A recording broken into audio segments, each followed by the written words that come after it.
터널 예제를 한번 만들어 보겠습니다. 2차원 터널 해석이기 때문에 플레인 스트레인을 선택하고요. 버전은 좀 어드밴스드로 좀 저기 자세한 그 입력 정보와 결과를 볼 수 있게 설정을 했습니다. 그리고 지하수는 고려하지 않겠습니다. 데포메이션만 선택을 하고요. 그리고 이제 해석 순서는 초기 응력 단계와 시공 단계 해석은 타임 디펜던트 드리븐 로드 시작 시간은 제가 0부터 했더니 문제점들이 여러 번 나타나서 1부터 시작해서 총 시공 단계는 3단계로 하겠습니다. 1에서 1, 1에서 2, 2에서 3, 3에서 4. 그러니까는 결과가 저장되는 단계는 2, 3, 4단계가 되겠습니다.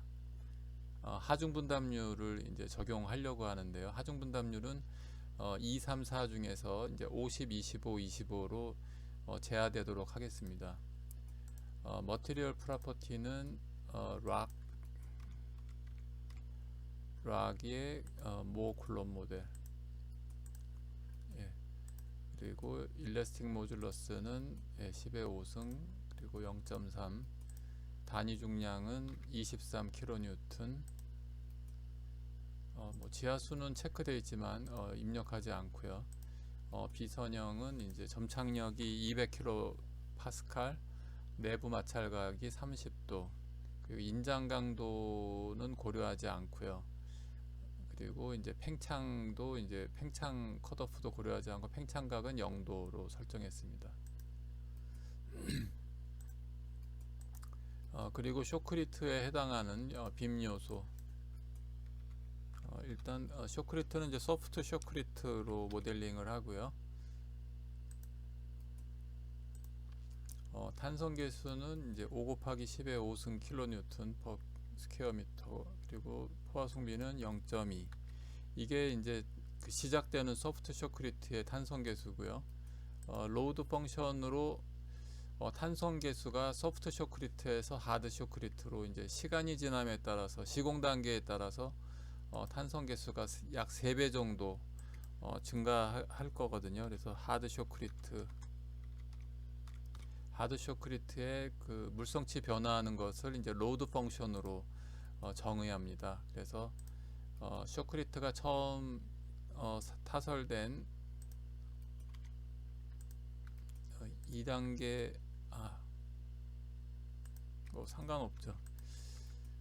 그리고 시간 3일 때도까지 1이지만 4단계에서 물성치가 3배까지 증가하는 것으로 이제 쭉 소프트 쇼크리트 물성치였다가 3에서 시공 단계 3에서 4로 넘어갈 때 이제 하드 쇼크리트 물성치로 탄성 개수가 3배 증가하는 것으로 정의했습니다.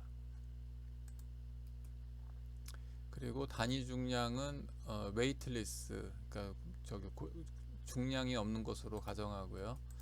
단면적은 우리가 2차원에서 갈 때 항상 단위 폭이기 때문에 1m 폭의 그 빔 요소를 고려하게 되고요. 그리고 쇼크리트의 두께는 20cm, 그러니까 0.2m로 이제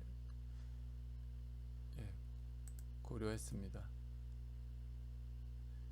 인터벌은 이제 강지보공과 같이 빔 요소가 이제 H 형광 같은 것이 이제 우리가 1m 두께 문제를 풀지만 만약에 2m 간격마다 들어가게 되면은 이걸 이제 2라고 입력을 하면은 밑에 물성치가 스케일링이 돼서 반값이 들어가게 됩니다.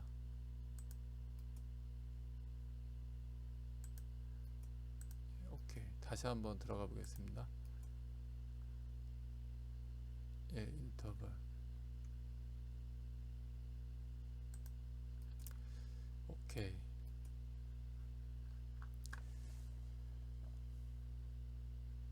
그리고 이그지스턴스 펑션은 일단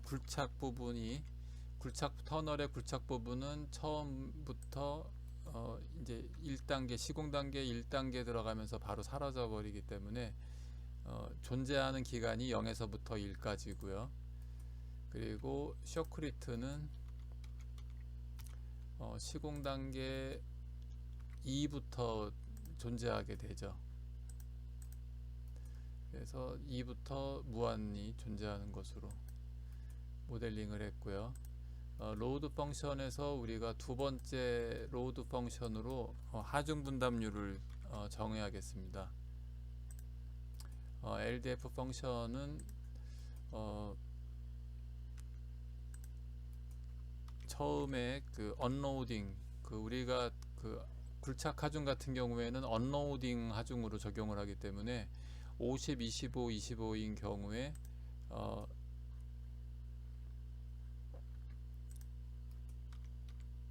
0.5, 0.5로 가정을 하고요. 그리고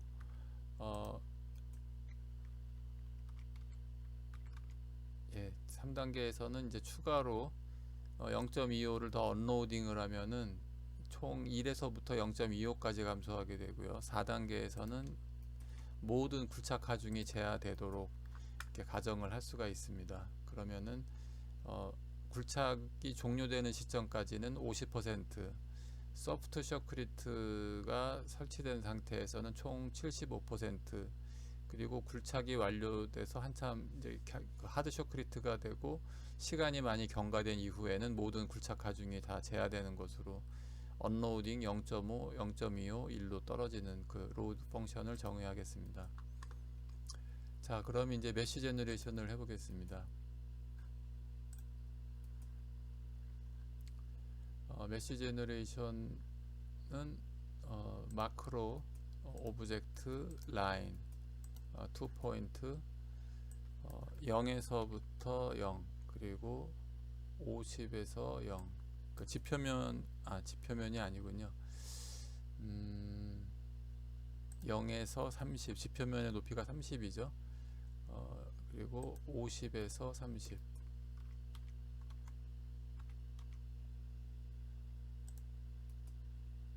한번 보겠습니다. 이렇게 들어갔고, 그 다음에 50에서 마이너스 30, 0에서 30, 그리고 지표면 이렇게 사각형을 그려 넣었고요. 다음에 서클. 서클은 원호의 중심이 0, 0이기 때문에, 그리고 반경은 6. 인터섹션 yes. 서클이 들어갔고요.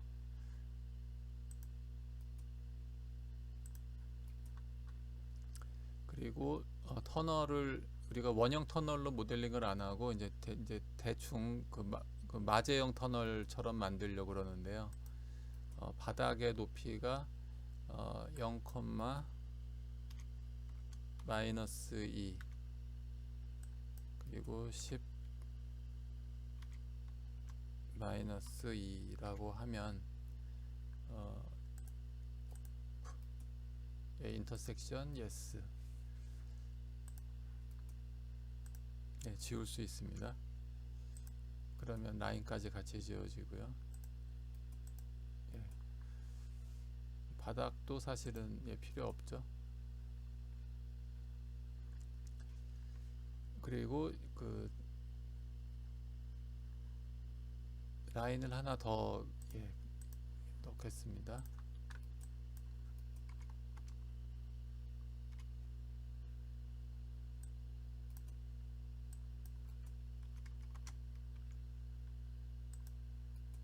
인터섹션 yes. 그러면 이제 인터섹션이 만들어졌고요.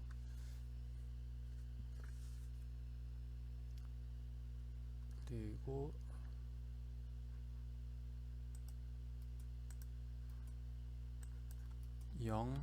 마이너스 20, 50, 마이너스 20 인터섹션 yes. 그리고 코너에서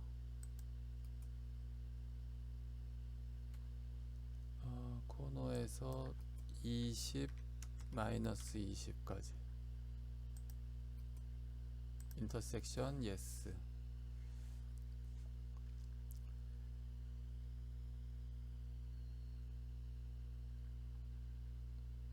그리고 0에서 마이너스 11 그리고 20에서 마이너스 11 한번 입력을 하면 이렇고요. 인터섹션 yes. 그리고 서클 아크를 한번 그려보겠습니다. 아크의 중심은 반시계 방향으로 하고 0,0 스타트 포인트는 2점. 끝나는 점은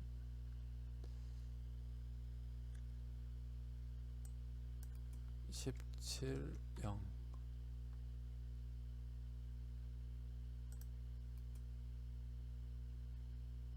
스타트 포인트가 잘못 들어갔나요? 스타트 포인트가 요 점이었죠?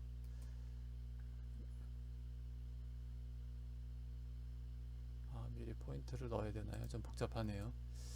먼저 포인트를 넣겠습니다. 복잡한데 그냥 서클로 다시 해볼까요? 0,0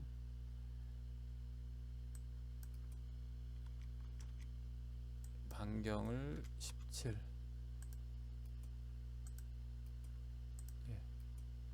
인터섹션이 어떻게 됐을지 모르겠네요. 여기 점이 두 개가 생긴 것 같은데.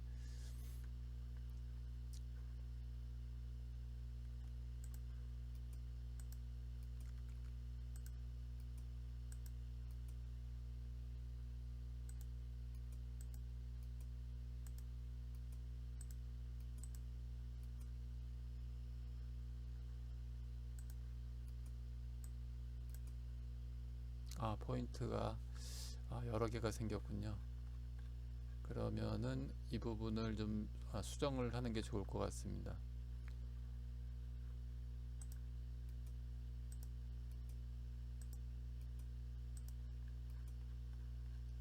그리고 라인을 다시 그리는 게 낫겠네요.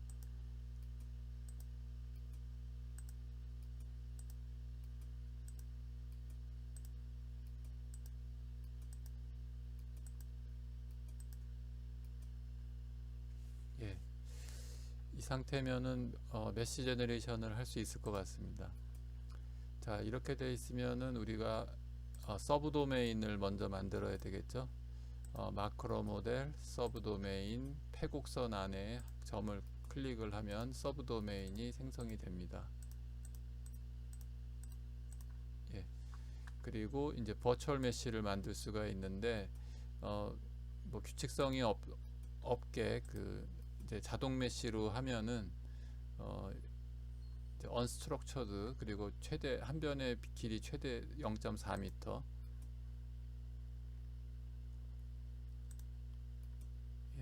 언스트럭처드. 이 부분은 좀 메쉬가 좀 커지는 게 낫겠죠. 1. 점점 커지게 만들 수가 있습니다. 언스트럭처드 메쉬 1.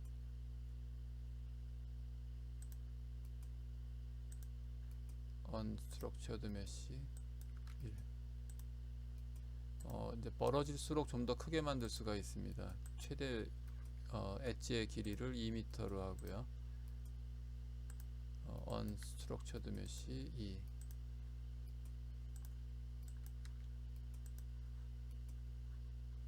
맨 밑에도 언스트럭처드 메쉬 2. 이것으로 이제 메쉬 제너레이션이 완료가 됐고요. 버추얼 메쉬를 리얼 메쉬로 컨버전 하겠습니다.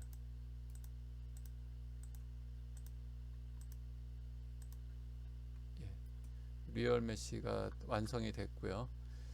이제 굴착 부분을 한번 선보겠습니다. 굴착 부분 메쉬는 FE 메쉬 컨티뉴엄 2D. 그 전에 한번 메쉬의 그 속성을 한번 보면 락으로 잘 설정이 되어 있고요. 이 굴착 부분은 굴착이 된다는 걸 아직 알 수가 없죠. 그래서 속성을 부여하겠습니다. 패곡선 안에 요소를 선택하면 좀 더 편리하겠습니다.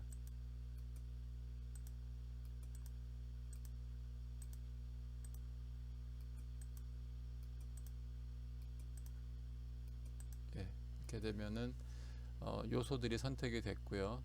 업데이트 컨티뉴엄 2D의 속성을 업데이트하면은 이제 정말 세팅할 건지를 묻습니다. 그러면 초기 물성치는 락이고 존재 함수는 굴착 부분 x카, 그리고 하중 분담률은 LDF가 적용되도록 설정을 하면 되겠습니다.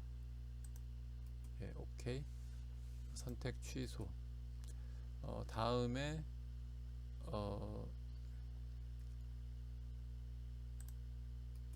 예, 이제 빔 요소를 설치해 보겠습니다. 빔 요소는 이제 엣지를 선택하면 되겠죠. 엣지 선택 메뉴에서 콘토 패곡선 안에 선택을 하면 엣지가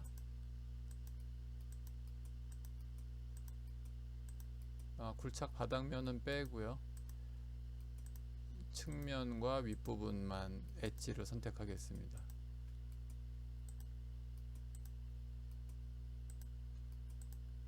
예, 엣지가 선택이 됐고 크리에이트 빔 요소 크리에이트 온 엣지를 선택을 하면 정말 선택을 한 엣지의 빔 요소를 생성하겠습니까? 하고 물으면 yes. 소프트 쇼크리트, 그리고 존재 함수는 숏, 로드 펑션은 물성치가 변화하니까 하드 쇼크리트의 로드 펑션을 적용하고 오케이 하면은 이제 빔 요소가 생성이 됩니다. 선택 취소하고 전체를 본 다음에 이제 대칭 복사를 한번 해보겠습니다. FE 모델 Continuum 2D Select All Continuum 2D Copy by Symmetry 대칭 복사 Yes. 그러면은 이제 플레인을 선택하라고 하는데 지금 플레인이 안 보이거든요. 그러면 그게 플레인이 대칭 플레인을 입력하라는 겁니다. 그래서 대화 상자를 열어서 대칭면을 선택하기 좋게 지표면의 중심선 0,30이라는 좌표에다가 그 면이 대칭면이 X 방향을 바라보도록 이렇게 설정을 하고요. 대칭면 심 하고 이제 생성을 하면 이 까만 선분이 보입니다. 까만 선분을 선택을 하면 대칭 복사가 됩니다. 선택 취소. 지금 요소만 선택이 됐고요. 집안 요소만 선택이 됐고 빔 요소는 선택이 되지 않았습니다. 그래서 빔 요소만 다시 Select All Beam Element 간단하게 선택을 할 수가 있고요. 또는 선택 취소하고 여기에서 Continuum 2D를 안 보이게 하고 또는 뭐 노드도 안 보이게 하고 이 상태에서 이렇게 선택을 하는 방법도 있습니다. 이렇게 하고 지금 그 대칭면이 감춰져 있기 때문에 그 대칭면이 오그질리어리 플레인을 보이게 하고 그 지금 대칭면이 보조 평면입니다. 그래서 먼저 셀렉트 지금 선택이 됐나요? 선택이 됐고 카피 바이 시메트리를 누르면 지금 컨티뉴엄 2D라서 그렇군요. FE 모델 빔 카피 바이 시메트리 그러면 이제 대칭면을 선택하라고 지금 묻고 있고요. 대칭면을 선택을 하면 빔 요소가 복사된 걸 볼 수가 있습니다. 그래서 지금 컨티뉴엄 2D 노드도 안 보이는데 이렇게 보면은 다 복사된 걸 볼 수가 있습니다. 선택 unselect all 그러면은 복사된 부분도 지금 속성이 복사가 됐는지 확인해 보겠습니다. 굴착 부분의 영역을 선택을 하면 역시 그 존재 함수와 언로딩 펑션이 LDF 펑션이 같이 함께 속성이 복사된 걸 볼 수가 있고요. 그리고 이제 빔 요소를 보면 역시 하드 쇼크리트 로드 펑션과 존재 함수가 복사된 걸 알 수가 있습니다. 이것으로 다 됐나요? 저기 경계 조건 바운더리 컨디션이 남아 있네요. 솔리드 바운더리 컨디션 온 박스를 선택하면 간단하게 경계 조건이 생성이 됩니다. 이것으로 데이터 작업은 완료가 된 것 같은데요. 세이브를 하고 나가 보겠습니다.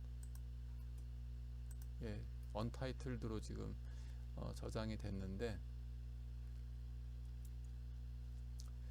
다시 데이터를 저장하겠습니다. 언타이틀드 대신에 turn to the k 예, 데이터 파일을 저장을 했고요. 런 시켜 보겠습니다.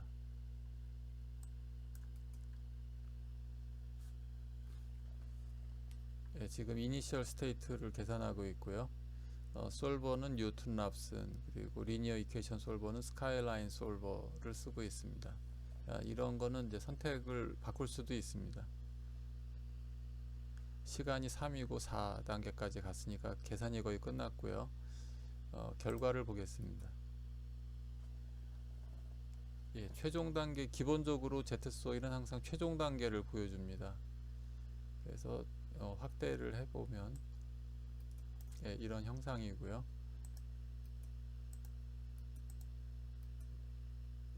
예, 초기 단계죠. 초기 단계에서 응력을 한번 보겠습니다. 지금은 이제 변이가 기본 값이기 때문에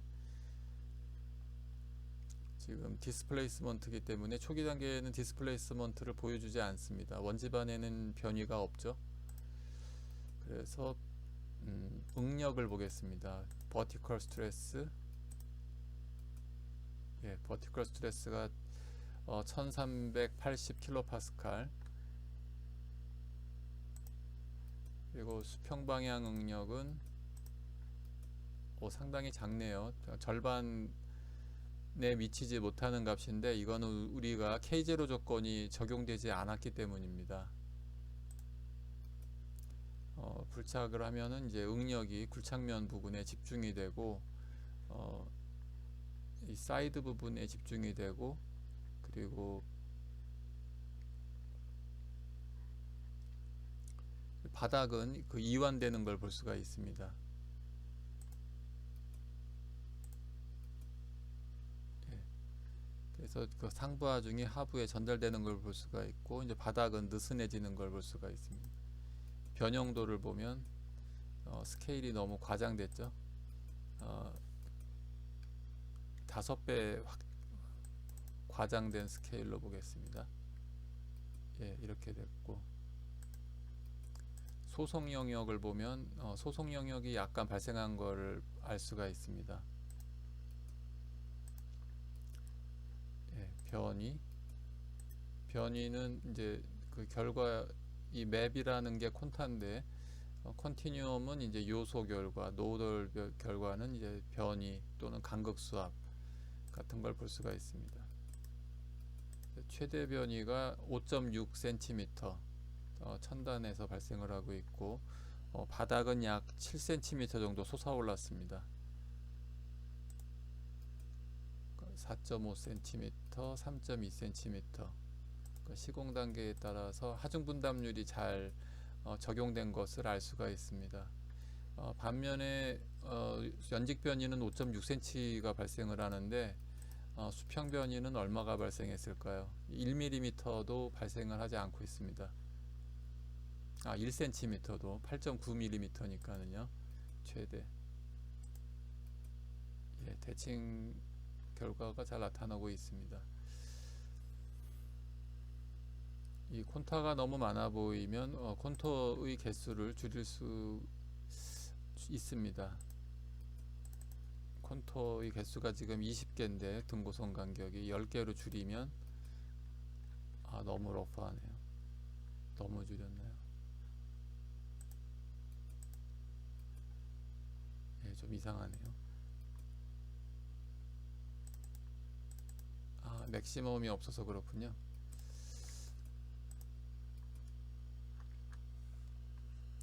자, 그러면 우리가 K0 컨디션을 적용해서 다시 돌려보겠습니다. K0, 이니셜 K0가 지금 빠져 있죠. 그래서 빠져 있으면은 포화성비로부터 계산하기 때문에 보통 K0가 0.45 정도가 되겠습니다. 포화승비가 0.3일 때요. 그래서 1.0으로 K0 값을 바꿔서 다시 돌려보겠습니다. 체크하고 인풋하면 됩니다. 저장하고 다시 런 시키겠습니다. 이 런 시키면은 이전 계산 결과는 지워지기 때문에 항상 정말 런 시킬 건지를 프로그램에서 묻고 있습니다. 초기 단계 계산을 하고 있고요.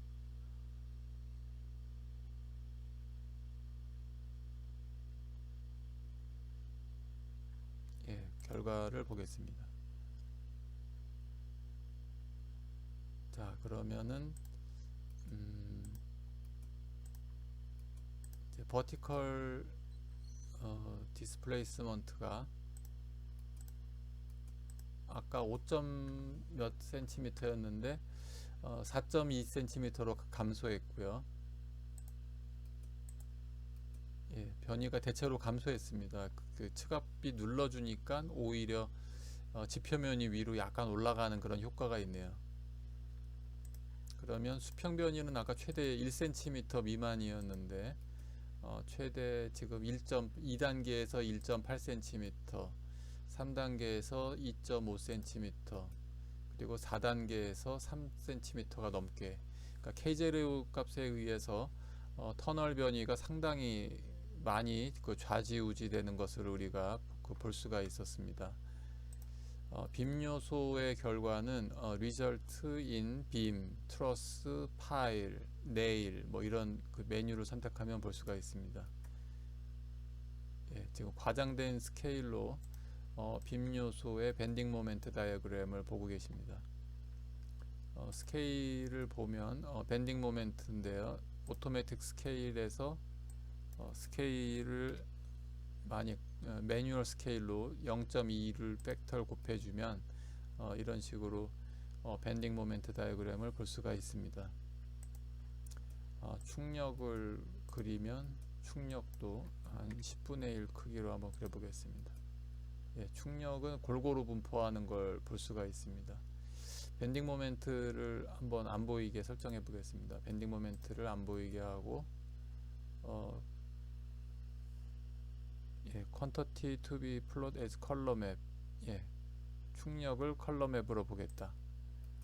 근데 좀 콘토가 중간 부분에 좀 빨갛게 나오고 이 스케일이 좀 독특하게 표시가 되는데 최대 값이 거의 비슷해서 그렇습니다. 이 충력 단면을 통해서 지금 값의 변화가 거의 없기 때문에 비슷한 컬러를 어떻게 그려야 될지 모르는 상태입니다.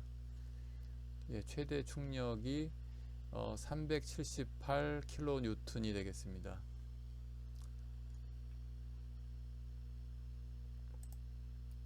예, 밴딩 모멘트, 충력, 전단력을 한번 볼까요? 예, 스케일을 좀 키워보겠습니다. 매뉴얼 스케일을 10배 키우면은 그 이제 기초 부분의 전단력이 급증하는 것을 볼 수가 있습니다. 밴딩 모멘트와 비슷한 위치에서 급증하는 걸 알 수가 있습니다.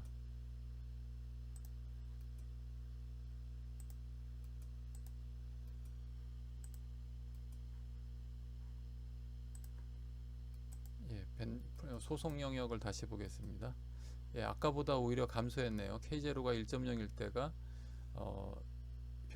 소속 영역이 좀 더 감소하는 것을 알 수가 있습니다. 예, 오토매틱 스케일을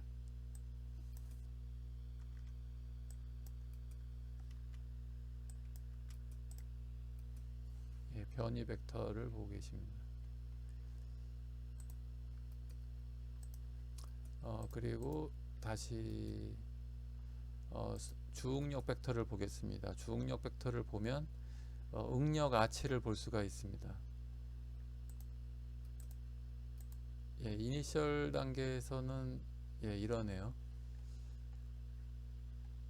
값의 크기가 같아가지고 어느 방향으로 그려야 할지 프로그램에서 헷갈려 하는 것 같습니다.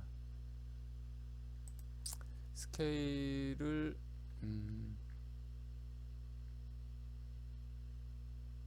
스케일링을 할 수 없나요? 스케일링을 할 수 없는 것 같고요.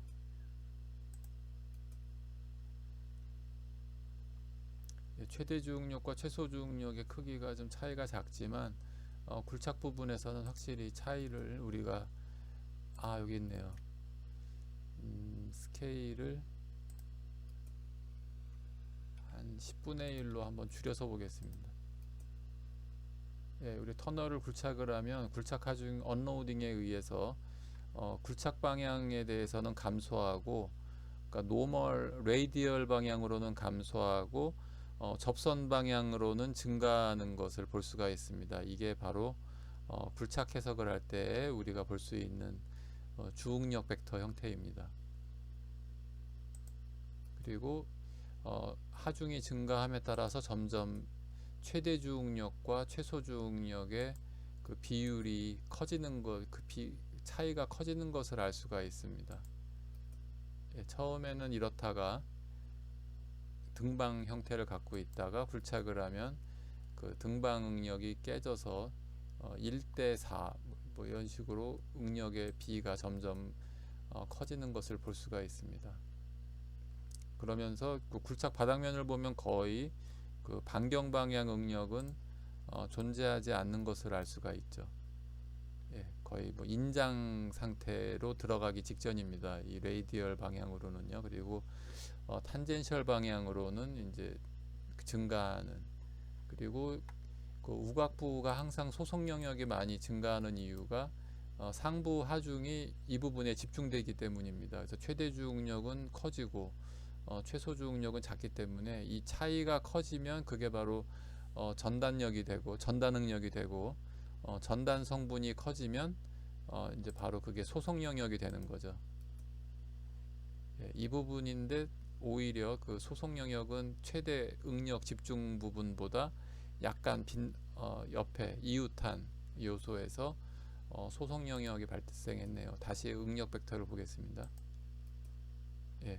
그러니까 요 가장 응력이 큰 부분보다는 응력 비가 더 차이가 많이 나는 이 부분에서 소속 영역이 발생을 했습니다. 그러니까 그 레이디얼 방향은 작고, 이 부분은 최대 주응력도 크지만 최소 주응력도 상대적으로 크기 때문에 응력비가 그렇게 크게 차이가 나지 않아서 소속 영역에 도달하지는 않은 것 같습니다. 그리고 지금은 완전히 좌우가 대칭인데 비대칭을 한번 만들어 볼까요? 그러면은 엣지를 선택을 한번 해보겠습니다. 이 부분에 건물 하중이 존재하는 것으로 한번 가정을 해보겠습니다. FE 모델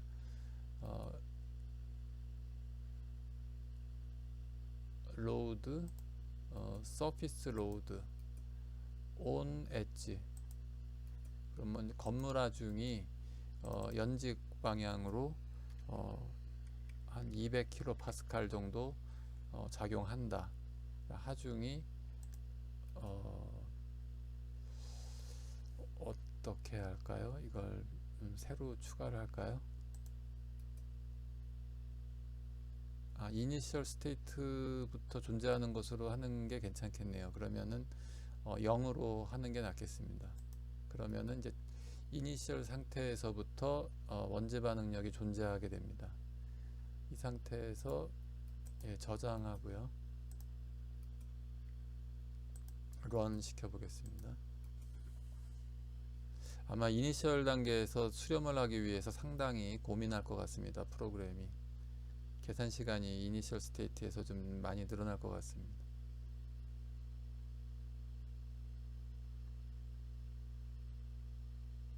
그리고 바로 넘어가네요. 그 시공 단계 2, 3, 4단계로 넘어갔습니다. 자, 그러면 이제 결과를 보면 변이, 맵, 등고선도, 연직 변이. 그러면 이제 변이가 좀 이렇게 비대칭으로 나온 걸 볼 수가 있죠. 약간 왼쪽에서 더 변이가 많이 발생한 걸 알 수가 있습니다.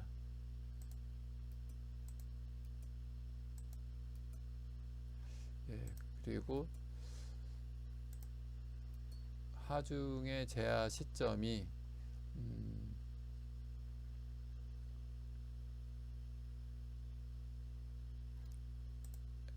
FE 모델 로드 셀렉트 하중을 선택하는 메뉴는 없네요. 예. 하중을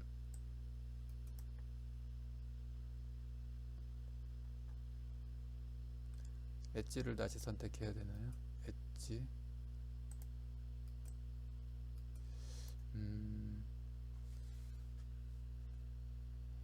모든 하중을 선택을 해서 업데이트를 하는 게 낫겠네요. 파라미터 서피스 로드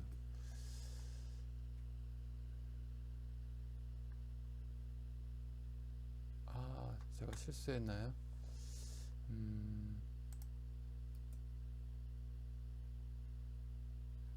서피스 로드 올 업데이트 어떻게 업데이트를 해야 되나요? 이렇게 해서 선택을 하면 안 되나요?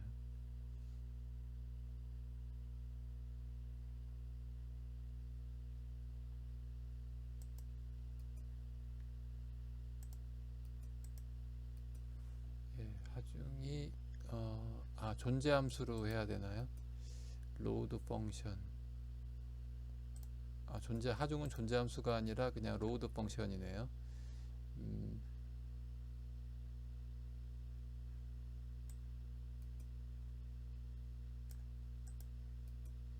3번 로드 펑션으로 하고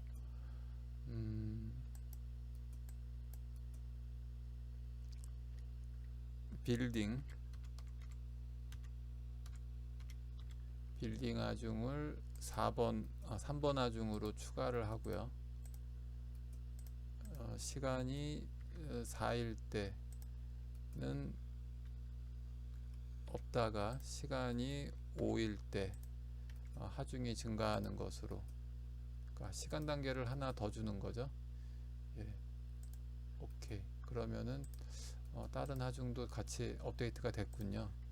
굳이 다 그렇게 일일이 선택을 할 필요는 없겠습니다. 예, 빌딩 하중이 작용하고 있고 저장을 여기서 그냥 드라이버까지 업데이트를 해보겠습니다. 드라이버 끝나는 시간을 5로 바꾸겠습니다.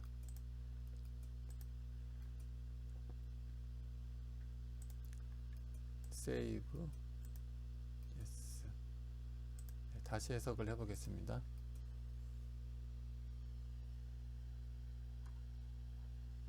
이니셜 여기에는 지금 빌딩 하중이 없습니다. 이번에는 제가 터널이 완공된 다음에 빌딩 하중을 제하하는 것으로 바꿨습니다.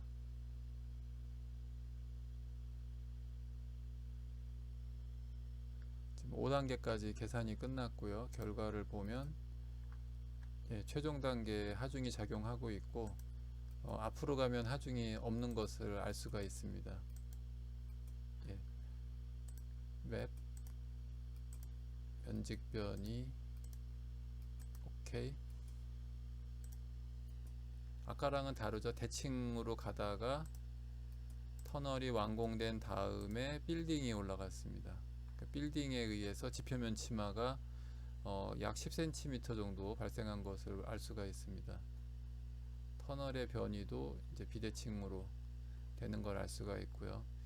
이전에 터널에 의한 변이는 빼고 건물에 의한 변이만 보고 싶으면 레퍼런스 스텝을 4로 하고 현재 스텝을 5로 하면 빌딩에 의한 변이만 볼 수가 있습니다.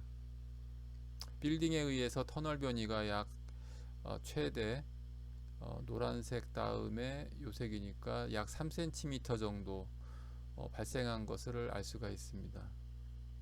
터널 굴착면에서 3cm가 밀려나면 안 되겠죠. 뭔가 그 빌딩이 말뚝으로 그 하중이 터널로 전달이 되지 않도록 말뚝 하중을 말뚝 시공을 대대적으로 잘 시공을 해야 될 것 같습니다. 예, 누적된 변이 이거는 이제 빌딩에 의한 변이만 보는 것입니다. 그리고 터널에 의한 현재 변이, 빌딩에 의한 누적 변이, 빌딩만에 의한 변이, 이렇게 따로따로 볼 수가 있습니다. 감사합니다.